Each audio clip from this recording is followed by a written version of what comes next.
on, guys? This is your boy Johnny Liquidator coming back with another video, man. So it looked like Johnny Manziel is opening up about his time in Cleveland, the battles he dealt with, and the addition that was really inspired behind his time in Cleveland.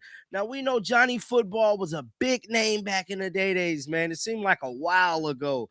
And when he was coming out of Texas A&M, he was looked upon to be the future. He was going to be the next Tom Brady. Everybody was talking about Johnny Football. Now, when Cleveland finally landed their franchise quarterback, which they thought he was going to be a franchise quarterback, everybody thought that it was just going to go right.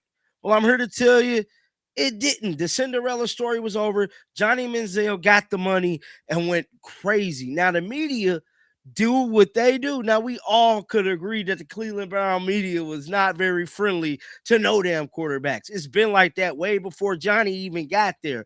It's just when they got Johnny, they went in on Johnny instead of, somebody trying to step in and maybe, pull Johnny to the side. Not saying that that did not happen, but to me, Johnny Football put Cleveland Browns back on the map. It's very similar to this Shador situation. Now, with that being said, Johnny Football is about to fight Bob Menery on Aiden Ross' card. Now, there has been articles that has come out about Johnny Football and his time in Cleveland. Now, I truly believe a lot of this stuff that is coming out about Johnny Manziel is definitely, I can't say Cleveland Brown media definitely played a part in it, but his time in Cleveland didn't seem like a healthy one, man. It said Johnny Manziel had a tumultuous journey to the NFL from selling autographs to avoid a major punishment from the NCAA when student athletes couldn't get paid. Now, we also know now they got NIL and stuff like that. Now, the Cleveland Browns picked him with the number 22 pick in the 2014 NFL draft, right? Going on a roller coaster that finished 2 years later. The AFC North team couldn't get what they wanted from Johnny Manziel and ended up cutting him just after 2 seasons. Now, like I said, Cleveland Browns is known to be the quarterback graveyard. I think everybody knows that. We can't hide that from nothing. But what we can say, when they had Johnny Football, was it a positive situation in Cleveland put in place to help Johnny win? I think those are the questions that need to be answered. Then it went on to say he played just 14 games, going 147 to 258 for 1,675 yards and 7 touchdowns with 7 interceptions. Manziel didn't watch film, not knowing that the team was well aware of it. So, now, can't put the blame solely on Cleveland if Johnny Football didn't watch film. Now, Johnny reveals he planned to Now, the Netflix documentary series Untold took a closer look at Johnny Manziel's time with the Browns and how everything went south for him. He revealed that he went on a $5 million bender before he decided to, Now, I'm not here to make excuses for Johnny Football, not at all. But do I think Cleveland was the proper place for Johnny Football? Maybe not.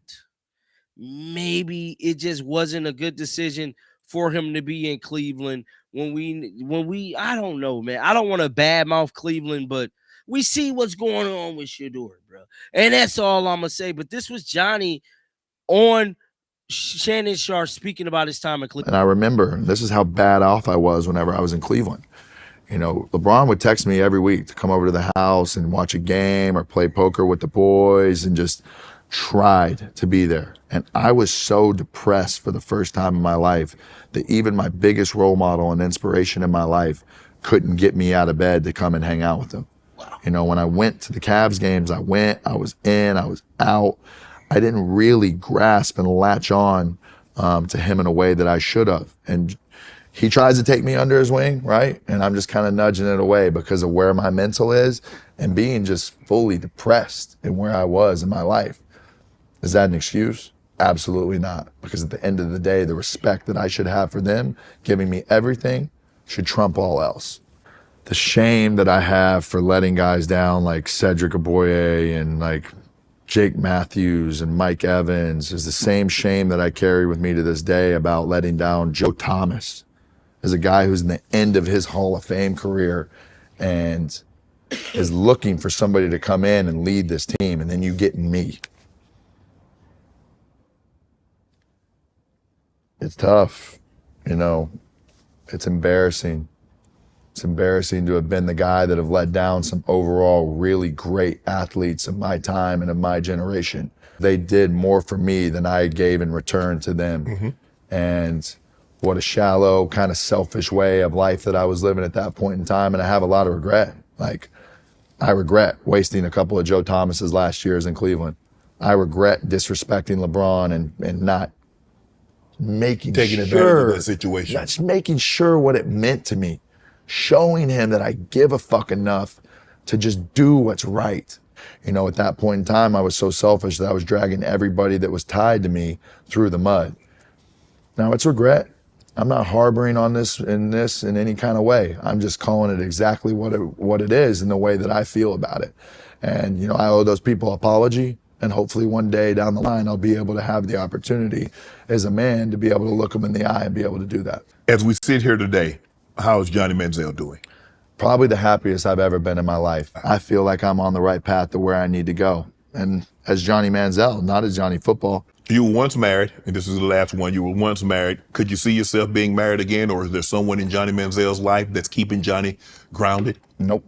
It is my friends right now, my family. You know, it is my 2 nieces with a 3rd one on the way that I talk to every single day on FaceTime that are really my reason why I'm still here. Right. And a huge reason of my success is based off my sister and my mother and my father and my true core friends and my team I have around me. So the love will come when it comes, but for right now, I'm focused on getting a bag, taking care of my money, getting back to where I need to be, being the best brother, being the best uncle, and being there for my family and my university in a way I need to be to make people proud that I want to make proud. I don't want to continuously keep letting people down when I feel like I'm destined for bigger, greater things than that in life. So that was Johnny Manziel back in 2024. Whatever the situation may be between him and the Cleveland Browns, it's a very interesting one.